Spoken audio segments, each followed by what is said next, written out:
Respected Shri Prabhat Kumarji, former Commerce Secretary, whom the fraternity of Indian civil servants look as a great role model, who has got a very distinguished career and probably was responsible for many of the initiatives that the government had taken.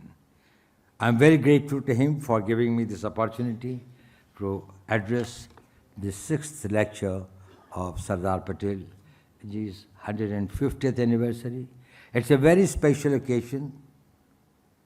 It's a very special audience, and I'm very grateful for giving me this opportunity. Shri Mahesh Kapoorji, former Advisor Planning Commission, distinguished ladies and gentlemen.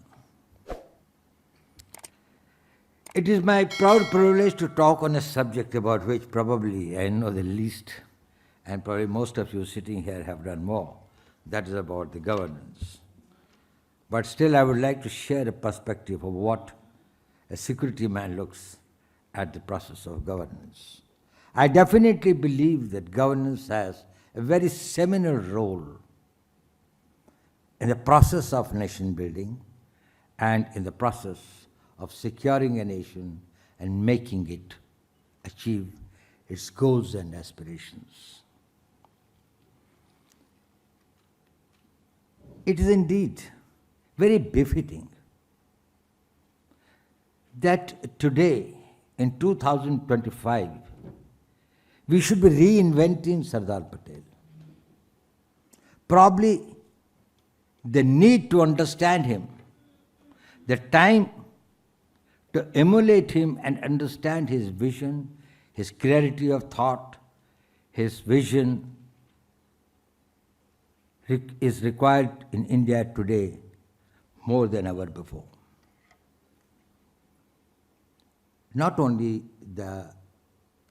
India is under transition, India is having an orbital shift from a certain type of governance, from a certain type of a government structures, societal structures, but also its place in the global order.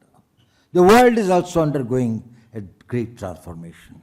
And whenever the change comes, the most important things are your clarity of vision.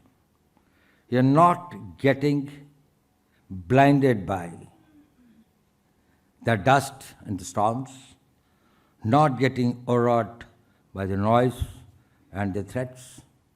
You're not getting subdued by the adversities and the possible threats. You have to prepare yourself and you have to equip yourself.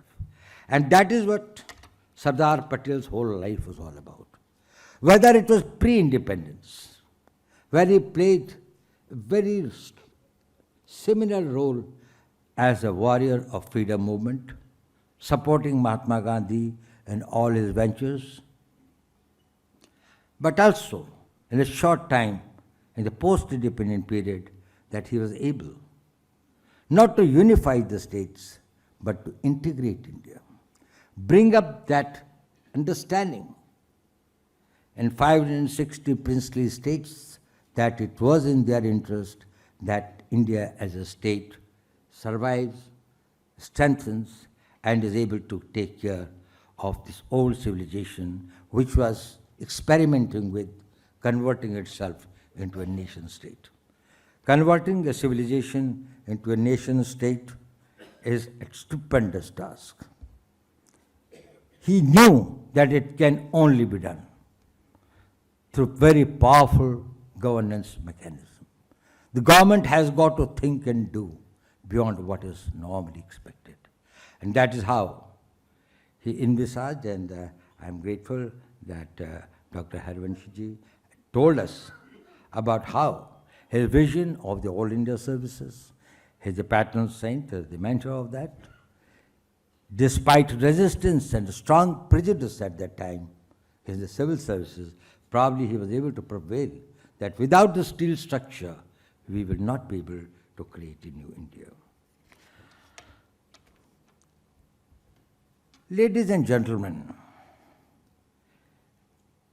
power of the nations, whether they are powerful or weak, or the comprehensive national power, is a very abstract world. In reality, it is the power of the governments and it is the power of the governance. When the governments are weak, when the governments are confused, when the governments are imbued by the self-interest, probably the consequences also are similar. And these governments work through institutions. And in the task of nation building, the most important matter are the people who build and nurture these institutions, who strengthen these institutions, because these institutions provide the governance, and the governance creates the nations and the powerful states. Sardar Patel's role in this is self-evident. The rise and fall of the great empires, monarchies, oligarchies, aristocracies, or democracies is actually a history of their governance. Edward Gibbon, in 6 volumes on the decline of Roman power, way back about 1788 or something, that he wrote those volumes. The whole book is about the intrigues of the Roman Empire, instances of its bad governance, corruption, economic mismanagement, security failures. And the end of it, it all boils down to the Roman Empire fell because it was administered and governed badly. Same is the story of whether it's the French Revolution, or the Tsarist Russia, or the Mughal Empire, they declined. In the post-war period, out of 37 countries that faced various degrees of degradation, 28 failed or got degraded or got balkanized because of their poor governance. And the recent cases of the change of regimes through non-constitutional methods in Bangladesh, Sri Lanka, Nepal, and others were actually the gilding cases of the bad governance. And that is how the governance matters. Transcending beyond time and space, there are some commonalities. Why some states rise and why some fall? Why there are times when, what is there that happens which leads to their bad governance and ultimately the erosion of their powers? One has been the authoritarianism. Not that I am going in history, but I am telling it because it remains relevant today. It has remained relevant for the past 3,000 years of the recorded history that we know of the states, structures, and the governments as they existed, whether it was the Greek states or it was the modern democracies and even the oligarchies and others. So authoritarianism, that is oppressive and discriminating laws, poor delivery of justice, marginalized population, human rights violations, they all constituted or added to the fall of these nations. Second important thing has been the institutional decay. The institutes start decaying, both civil and military. Security structures, their armies become corrupt or oppressive, or their internal security structures collapse. Bureaucracies become inept, slow, corrupt, and insensitive. There is no accountability. People do not know why they are doing what they are doing. I tell you an example that once when Bismarck, before the Russia war, had visited Germany, and he went to a forest area for seeing, and he found a military man standing at a post. He asked him, "What are you here for?" He said, "I do not know, but I had been on this duty for the last 3 years. So he said, I would have to check up." And then he checked up. And then he found that his commanding officer also did not know, but he said, "My battalion has been here for the last 20 years. And this is one point that has been given to us to guard." He said, "What are you guarding against and against whom?" He says, that I am not aware, but I can check it up and find out whether in my regiment there is some records. So he went through that, and then after long research and others, Bismarck found that about 150 years back, when Zardina had come on a horseback for a hunting, and she lost her necklace in the forest. She could not locate it there, so returned, but asked her ADC to put somebody on the guard duty and send some people tomorrow to search it. Probably some people came or did not come, but that necklace was not found. Necklace was forgotten to everyone. Nobody knows what happened to the necklace. But for 180 years, the sentry was still on the duty. This is how the decay starts, and that is when Bismarck predicted that this nation and this regime will not last. And that's what happened. Another factor is the economic failures, scarcities, the food. Actually, a large number of civilizations, this thing, because of the economic meltdown. Harappa, Mohenjo-daro and other civilizations, now increasing evidence is coming forth that probably the essentials of survival will become scarce over there. The food, the water, the inflation, oppressive taxes, social unrest, they become the cause of the state failures. They are the old ones. They still exist. They still exist, and they continue to beleaguer the emerging societies. But the new ones have cropped up and have made the situation more complex. What are these new factors which have started impacting on the process of governance and has made the task more challenging? One is the centrality of the common man. The common man has become more aware, he has become more aspirational, he has higher expectations from the state, and the state has got a vested interest in keeping him satisfied, particularly in the democracies. In the same vein, what has happened that while democracy has proved to be one of the most effective and one of the most enduring system of governance, it has created its own problems.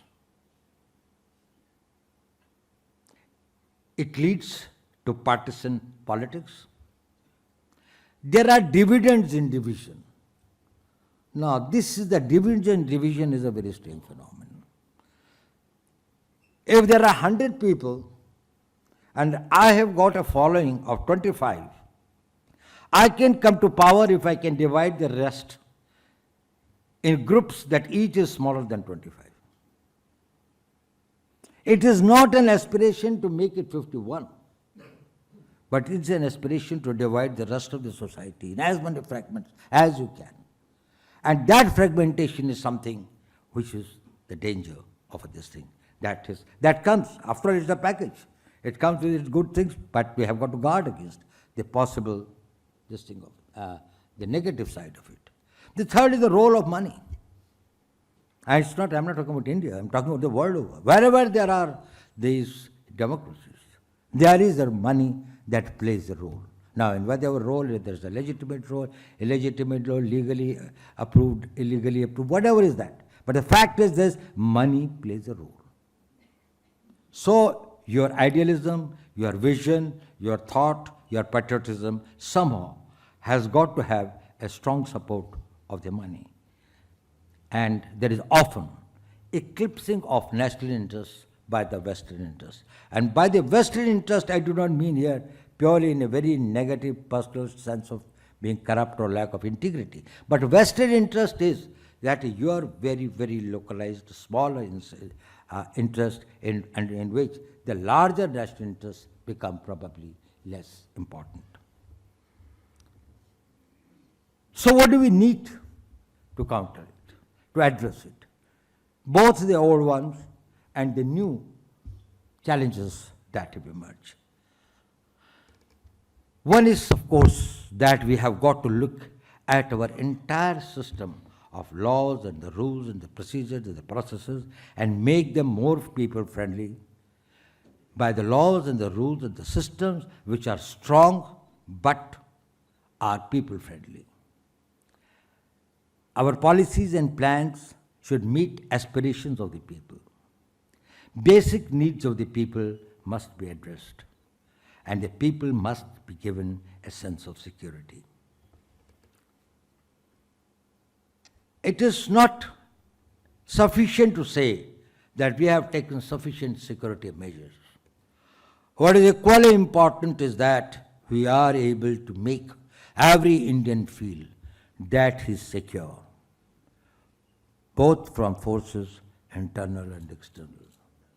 While we can deal with them effectively as per the laws and as per the policies of the government, but we can create the deterrence that can convince them credibly that we have got the will and we have got the strength to respond to any threats in a way and in a manner that we consider best for our national security. There is also a very special need for taking care of the deprived, the weak, the marginalized, and give them a sense of empowerment. And particularly, this thing of women is extremely important. The need for protection, the need for safety, the need for giving a sense of equality and empowerment to women is necessary for the good governance in the modern day world.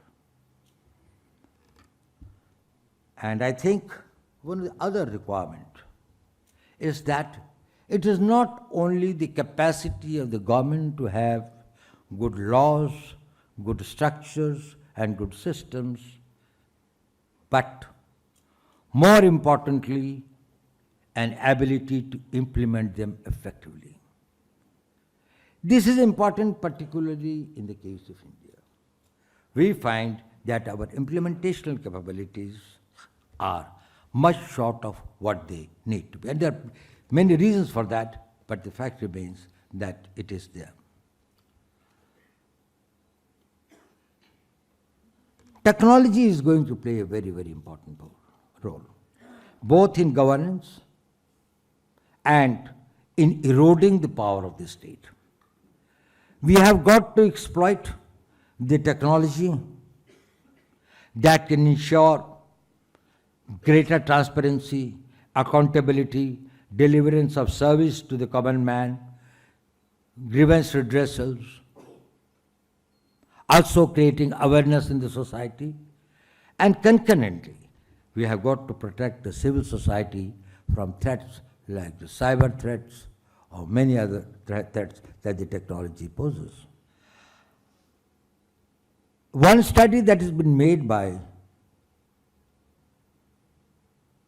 an American think tank was about the role of technology in transforming the civilizations and the states and their character. It took about 1 million years for the caveman to find the fire. That was a great transforming technology. And then, from there, it took him another 50,000 years to discover the metal. That is when he found that the fire is able to melt certain stones which become into a solidified metal. And then another 30,000 years to invent the wheel. And after the wheel, the similar these things about the steam engine, and less than this thing that could be about the electricity and about the plane. So the time gap started getting reduced Printing press in 15th century brought another very major this thing when there is a revolution in knowledge and informatics. Artificial intelligence is going to condense and transform the society in 2 years' time, what it has taken about 2 million years for the human beings to change. It will change the way you live, it will change the way you think, it will change the way you dress, it will change the way that your wars are fought.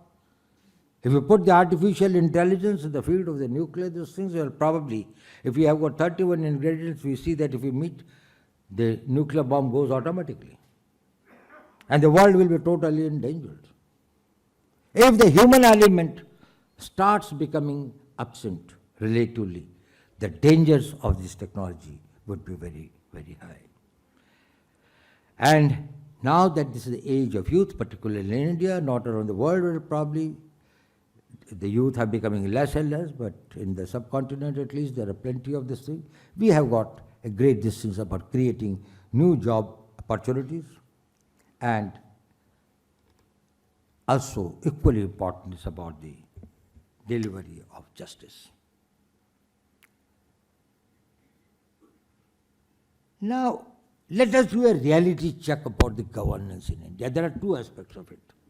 One is what we think very objectively looking at it, what it is. And secondly, what do people think about it? What are the perceptions? So perceptions are as important as a reality. I take a capsule of, say, last 10 years.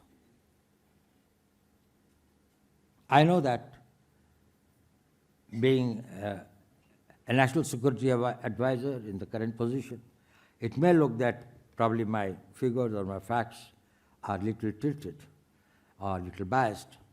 But notwithstanding that, the facts are facts and they cannot be disputed.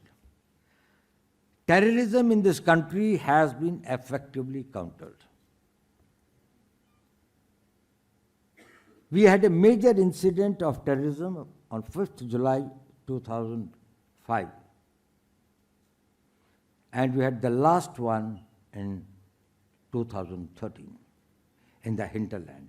Except Jammu and Kashmir, which had been a theater of a proxy war or a covert warfare against Pakistan, which is a different ballgame, the whole of country has remained secure from terrorist attacks. And it is not that the efforts were not made. It is not that the people were not arrested. It is not the explosives were not recovered. Tons and tons of them have been recovered, even few of them only about 2 days back, where a very major group targeting certain places in India and targeting this thing, where continuously the new groups have emerged. Enemies have remained very active, but fortunately, and I think it's more of a good fortune of the country, that we can say that we have had no terrorist incident in the hinterland. The left-wing extremism has been reduced to less than 11% areas than what existed in 2014. Most of the districts which had been declared as the left-wing prone these things, they had been declared as safe. There's a greater integration of the tribal population. Shri Prabhat Kumar ji has been governor of Jharkhand, rather the creator of the state, in the sense in the formative years. He is the one who guided it. Probably if you go, you'll find that there is a sea ocean, there's a change of this thing. Roads, communications, schools, health centers, employment opportunities, jobs that have been created for the even illiterate youth, development of art and handicrafts in the tribal areas had been very high. Northeastern insurgency, nobody talks about it. We had a bad incident in Manipur, but that was not insurgency. That was a sectarian conflict between the Meiteis and the Kukis. Of course, not that it is pardonable, it should be something that we say it is good, but the fact remains that I'm talking about as far as the insurgencies are concerned. The Northeastern insurgency, the very major groups have got. Bold and decisive counteractions have been taken against foreign and internal perpetrators of this violence. It has been ruthless but according to law. It has been what the country should be doing to deter its enemies, and I think that deterrence has worked. There has been a fast and efficient delivery of services to people. There has been a people-centric governance, simplification of governance. There have been repealing of the archaic laws and enactments, and the new ones have been made. 1,552 obsolete laws have been repealed in the last 10 years, as against 1,300 in 60 years before that. New criminal laws for the country have been enacted, which are simpler, easier, more accountable, makes it mandatory to go for the scientific investigations, makes the forensic science examinations mandatory on another thing, and also simplifies various processes, both in substantive law and in the procedural laws. I'll give you an example. For example, say, all the police stations have been fully computerized. Data of the criminals is available on all India basis.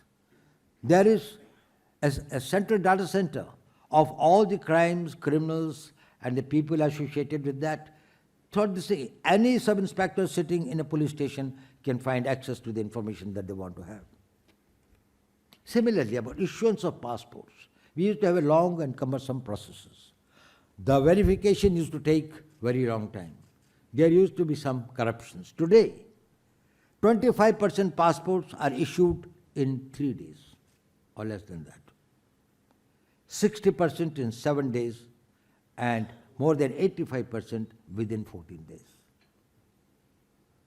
This has made it easier. There is a digital governance that has been this thing. In health, under Ayushman Bharat, the coverage of 5 lakh per family.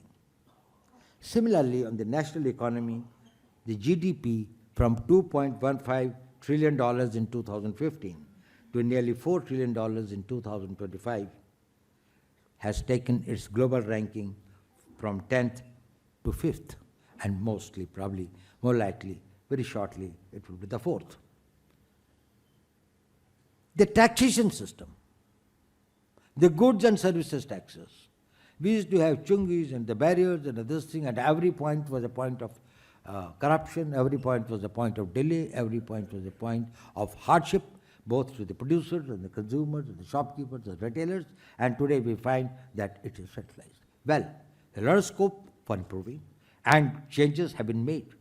But a great beginning has been made, and probably to the exchequer, to the Consolidated Fund of India, the earnings that are accruing through the GST are much more, and both the states and the center find the system much more effective and useful.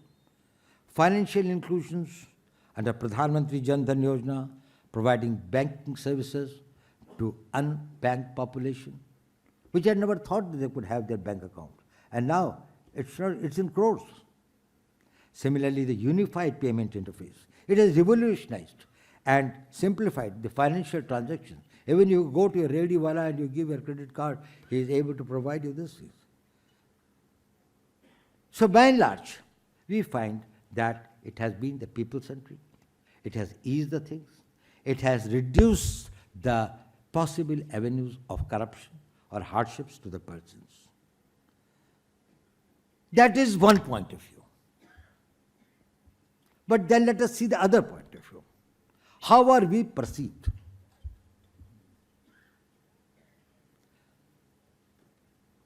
World does not necessarily perceive us as an egalitarian, inclusive democracy which provides constitutionally guaranteed fundamental rights, has got the adult franchise, has got the equal rights for everyone, irrespective of their caste, religion, gender, or any linguistic identity. We have got many liberal and pro-poor legislations.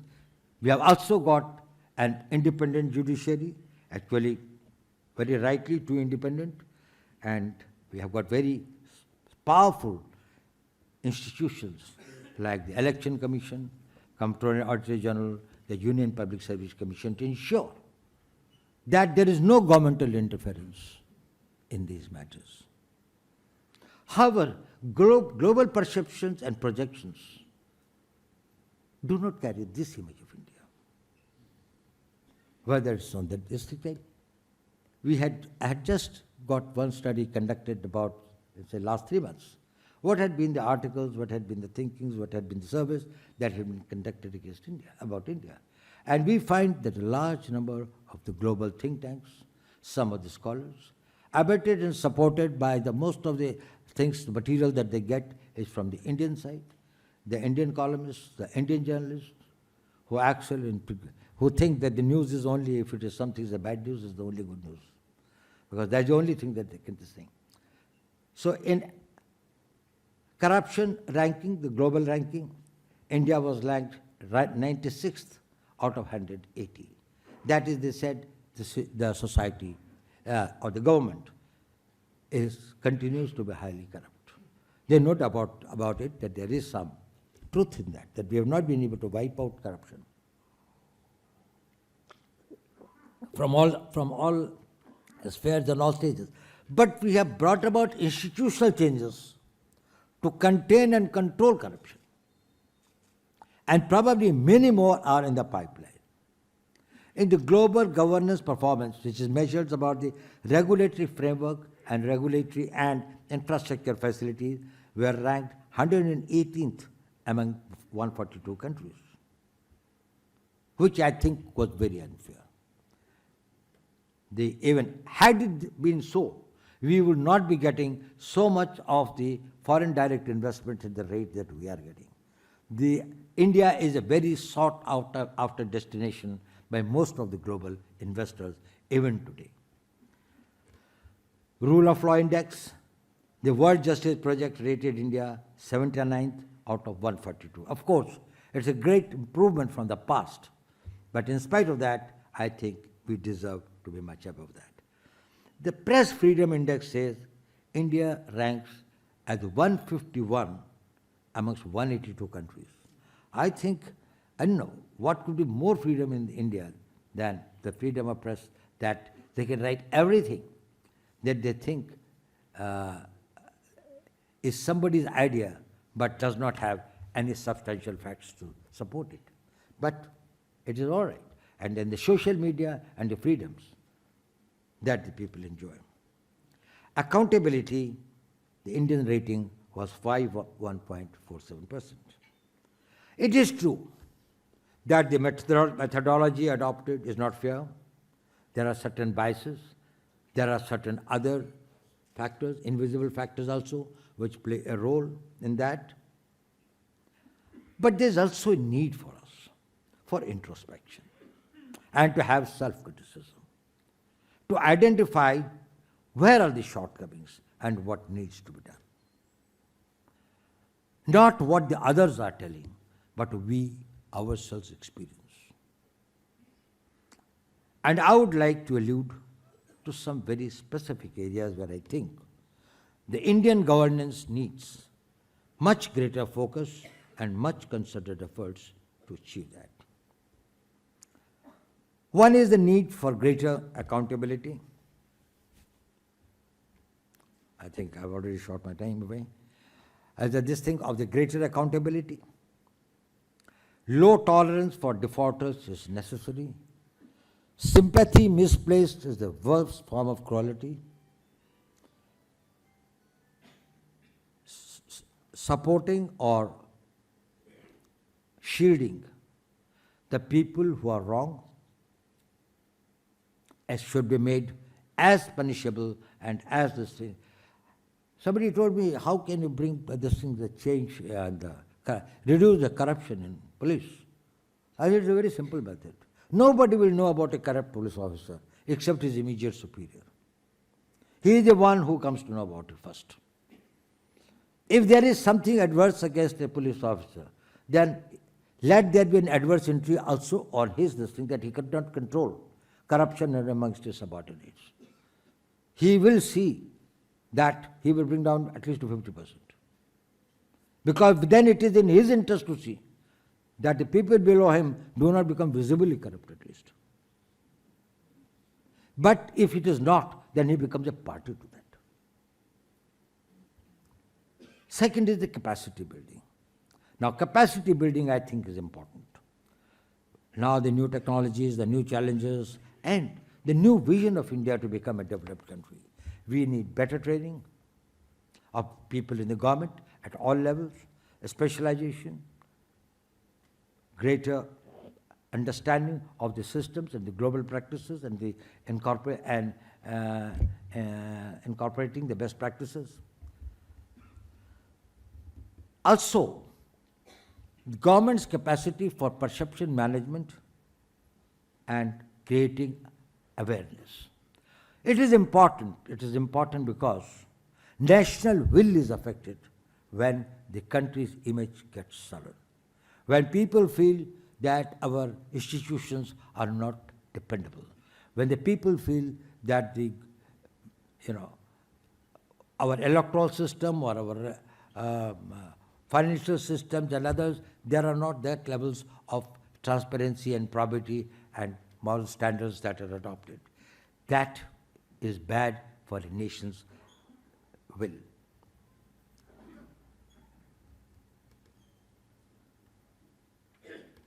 And I think one thing which is very important is that our institutions should be strengthened, but at the same time we should also ensure that the credibility of the institutions in the public eye is not eroded by disinformation, by hostile propaganda, or by vested political interests. These institutions are sacrosanct. They should be seen above politics. People's losing faith in these institutions, whether it is your defense forces, security forces, judiciary, electoral systems, comptroller, auditor general, etc., that will be something which will be very, very disastrous. So I think these are the areas we have to focus on.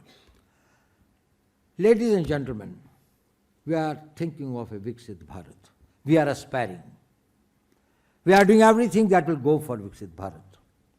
But let me tell you that you can never have a Viksit Bharat with an archaic governance structure, with the standards of governance which do not measure up to the levels of a developed country. So we have got to train ourselves, we have to equip ourselves, we have to organize ourselves, we have to bring about a convergence in our policy making and in our program making, and also a whole of the government approach in their execution. Our executive skills and capabilities have got to be enhanced substantially. Once again, sir, I am very grateful to you for giving me this opportunity. It had been indeed a great pleasure for me to interact with me and share some of my thoughts with you, but I can definitely tell you that the country is on the ascendancy, is doing very well, and it has got a great future, and with the efforts that every Indian is making today, every Indian who is becoming aspirational, every mother who wants a child to go to the best of schools even when it comes from a very low economic group and others, is something which is extremely boosting, morale boosting, and I'm very confident that the vision of Sardar Patel of a great India, of an integrated India, of a powerful India will be realized by this generation. Thank you very much.